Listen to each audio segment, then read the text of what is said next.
The perfect facade. Jonathan Reed straightened his custom-tailored tuxedo, observing his reflection in the antique mirror of the Bellevue Gardens Estate's groom's suite. At 34, he had achieved more than he'd ever dreamed possible. A thriving landscape architecture firm, a nomination for the prestigious Callaway Design Award, and now marriage to Vivian Thornwood, heiress to the Thornwood development empire. 20 minutes until showtime, his best man Derek announced, clapping him on the shoulder. Nervous? Jonathan smiled, but the expression didn't quite reach his eyes. Why would I be?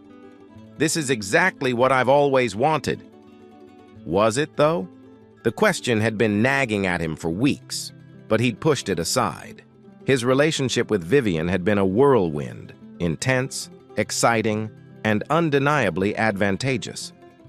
Within months of their meeting at a charity gala, she had introduced him to her father, Walter Thornwood, who had immediately taken a liking to Jonathan's innovative sustainable design concepts. Soon after, Thornwood Development was commissioning Jonathan's firm for all their luxury properties, and his career had skyrocketed. The Thornwoods certainly know how to put on a show, Derek murmured, gesturing toward the window overlooking the garden. Below, 300 guests mingled among elaborate floral arrangements and ice sculptures. Fashion photographers from Vogue circulated through the crowd, documenting every detail of what the society pages had already dubbed the wedding of the decade. Jonathan spotted Walter Thornwood holding court near the champagne fountain, gesturing emphatically to a group of attentive listeners. After today, you'll be more than just their go-to architect, Derek said. You'll be family. Family. The word stirred something uncomfortable in Jonathan's chest. His own family consisted only of his elderly grandmother in Arizona, who had been too frail to make the journey. The Thornwoods, with their dynasty and connections, were offering him not just a wife, but an entire world, access, influence, security. Mr. Reed? A coordinator appeared at the door. We're ready for you at the altar. Jonathan nodded, taking one last look in the mirror. As he made his way through the estate's corridors, he passed a staff entrance where several late-arriving guests were being discreetly ushered in. His step faltered as he caught a glimpse of a familiar profile. Dark hair pulled into a simple knot, a graceful neck, shoulders that he once knew better than his own. Sophia. He hadn't seen her in over 4 years, not since that rainy March, evening when she'd packed her bags and walked out of their apartment and his life without explanation. Their relationship had been struggling, true, worn thin by his long hours and her night shifts at the hospital, but her abrupt departure had blindsided him. For months afterward, he'd tried to contact her, but she'd vanished completely. What was she doing here? He hadn't invited her, wouldn't have known where to send an invitation even if he'd wanted to. Jonathan, everyone's waiting, the coordinator prompted. He forced himself forward, toward the altar where Vivian would soon join him in her couture gown, toward the future he had chosen. But as he took his place and the music began, his eyes kept drifting to the back rows, searching for Sophia's face in the crowd. He spotted her just as the bridal march started, seated quietly at the end of the last row, her expression unreadable. Beside her was a small empty chair, a child-sized handbag resting on it. Then the doors opened, and Vivian appeared on her.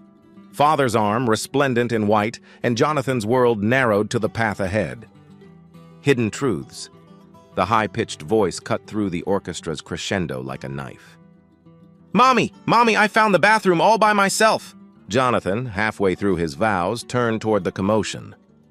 A little girl, no more than 3 or 4 years old, was running down the aisle, her dark curls bouncing with each step, her navy blue dress swishing around her knees. She headed straight for Sophia, beaming with accomplishment. The entire assembly fell silent. The celebrant stopped mid-sentence. Vivian's perfectly composed smile faltered. Emma, honey, Sophia whispered, her face flushing as she quickly rose to intercept the child. Remember what we talked about? We need to be very quiet during the ceremony." But Jonathan couldn't move, couldn't breathe. The little girl, Emma, had his mother's eyes. The same unusual hazel with flecks of amber that he saw in his own reflection every morning. "Is that your daughter?" Vivian asked, her voice dangerously soft. Before Jonathan could respond, Walter Thornwood stepped forward from the front row. "What is the meaning of this interruption? Who is this woman?" Sophia gathered Emma into her arms, backing away. "I'm so sorry. We shouldn't have come. Emma, say goodbye. We need to go." "No!" The word escaped Jonathan's lips before he could stop it. "Sophia, wait." The murmurs grew louder as Sophia hesitated, her eyes meeting Jonathan's for the first time in years. In that moment, understanding crashed over him like a wave. The timing of her departure, the child's age, the familiar curve of Emma's nose, his grandmother's nose. "She's mine, isn't she?" he asked, his voice barely audible above the whispers of the crowd. Sophia nodded once, tears gathering in her eyes. "I wanted to tell you. I tried so many times, but this is preposterous," Walter thundered. "Jonathan, get back here. This is obviously some kind of scam." Vivian's hand clamped around Jonathan's wrist. "Darling," she said through clenched teeth, "whatever this is, we can deal with it after the ceremony. Everyone is watching." And they were. The society photographers had abandoned all pretense of discretion, cameras clicking rapidly. Guests whispered behind manicured hands, eyes alight with the thrill of unexpected scandal. Jonathan gently removed Vivian's hand. "I need a moment." He stepped down from the altar, approaching Sophia and Emma as if in a trance. The child regarded him curiously. "Who are you?" she asked, with the directness only children possess. "Emma," Sophia said quietly. This is your father. The one in the pictures?" Emma asked, tilting her head. Jonathan's throat tightened. "You told her about me?" Sophia nodded. "Every day. I was going to contact you after the treatment was finished, but then I saw the engagement announcement in the paper." "Treatment?" A cold dread settled in Jonathan's stomach. "Leukemia," Sophia whispered. "She's in remission now, but it was touch and go for a while. I couldn't burden you with it.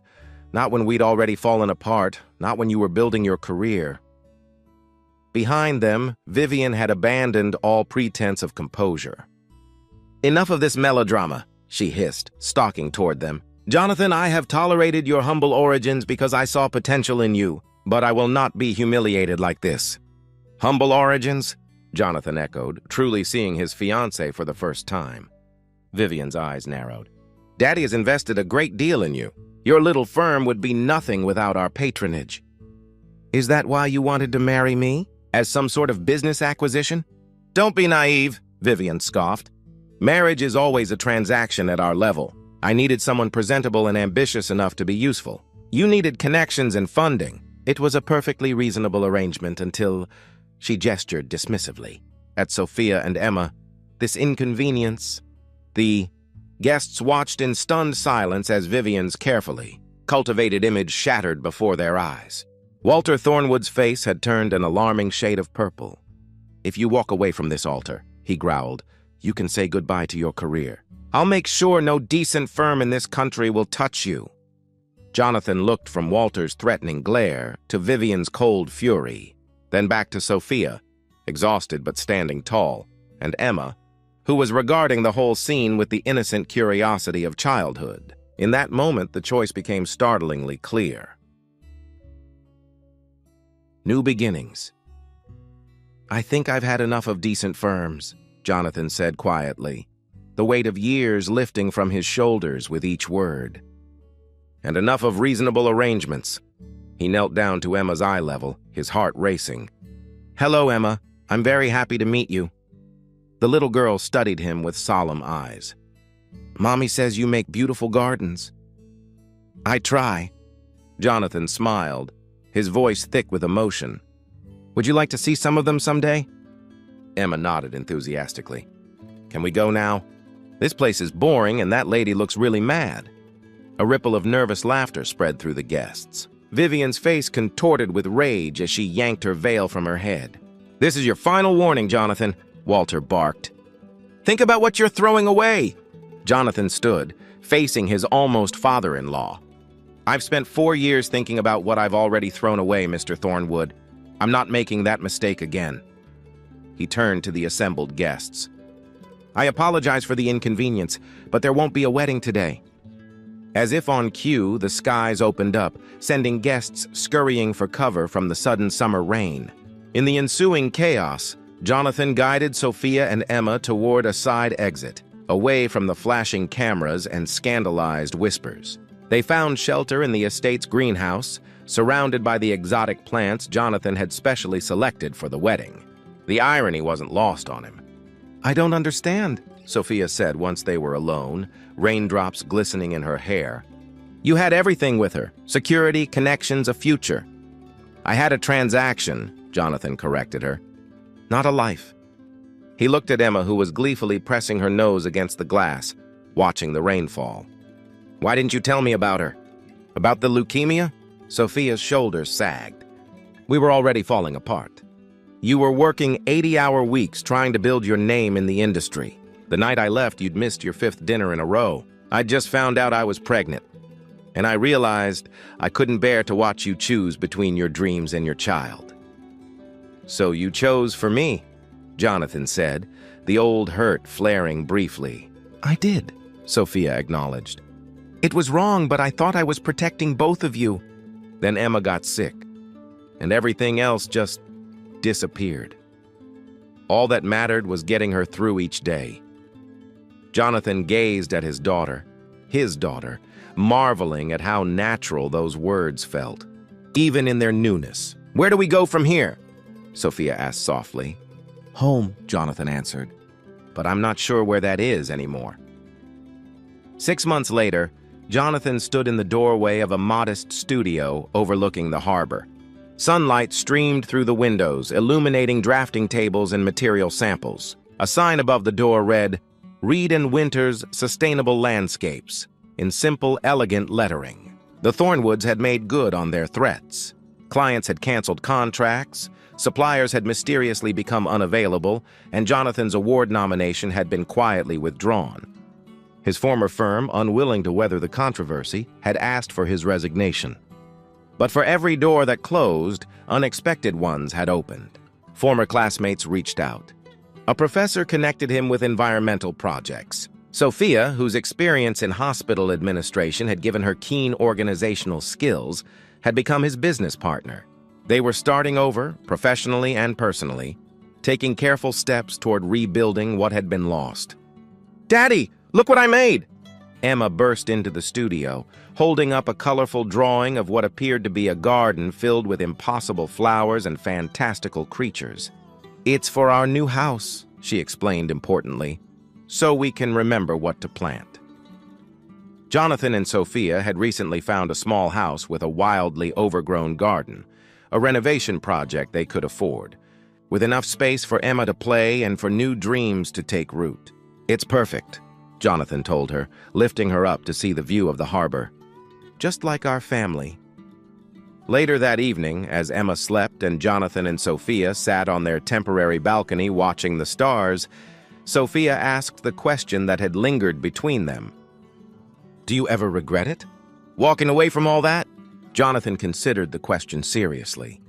I regret the years we lost, he finally said, but not the choice I made that day. Some people spend their whole lives collecting wealth and influence, only to discover too late that they've built a perfect facade around an empty room. He took her hand, remembering the frightened young couple they had once been, and the stronger people they were becoming. I'd rather have this. Something real we build together day by day. Beyond the balcony, the city lights twinkled against the darkening sky, promising not wealth or status, but something far more valuable. A future limited only by their imagination and courage, and richly furnished with second chances. Unexpected challenge. 1 year into their new life, the Thornwoods re-entered Jonathan's world unexpectedly. Walter had suffered a massive heart attack and, in his recovery, had experienced a change of heart. His near-death experience had made him reevaluate his priorities, and he reached out to Jonathan with a surprising proposal: design a sustainable community garden for a Thornwood development in an underserved neighborhood. "It's a trap," Sophia warned, but Jonathan saw something genuine in the olive branch. Emma, now 5 and flourishing, had unknowingly become the bridge between past and future. During a cautious meeting at a neutral cafe, Walter's stoic facade crumbled when Emma presented him with a hand-drawn card wishing him better heart feelings. Vivian, meanwhile, had married a senator's son and moved to Washington, seemingly content to forget Jonathan's existence. As Jonathan deliberated Walter's offer, an unexpected letter arrived.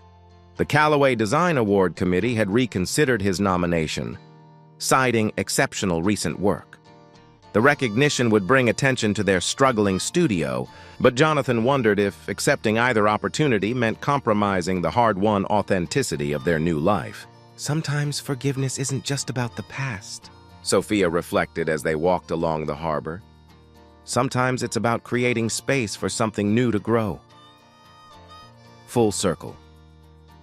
The Bellevue Gardens estate stood unchanged as Jonathan walked its grounds 3 years later. This time not as a groom, but as its new caretaker. In a twist of fate, the historic property had been donated to the city as a public botanical garden, and Jonathan's firm had won the contract to restore and maintain it. Emma, now 7 and a budding naturalist, raced ahead on the paths, clipboard in hand as she cataloged butterflies with serious concentration. Sophia, now his wife after a simple ceremony in their own backyard, supervised a team of community volunteers planting native species. Walter Thornwood, semi-retired and humbled by time, occasionally visited, bringing books on horticulture for Emma and awkward but earnest conversation for the adults. Jonathan paused at the spot where his wedding that wasn't had unfolded, remembering the moment his life had changed course. The marble pavilion still stood, but now it was surrounded by meadow flowers instead of ice sculptures, the rigid formality replaced by wild, authentic beauty. "Any regrets?" Sophia asked, appearing at his side and following his gaze. Jonathan smiled, watching Emma demonstrate proper planting technique to a group of neighborhood children, her confidence and compassion blossoming like the gardens around them. "Only that it took a near disaster for me to find my way home," he replied, taking her hand as they walked toward their daughter and the future they were cultivating together. Not perfect, but genuinely theirs.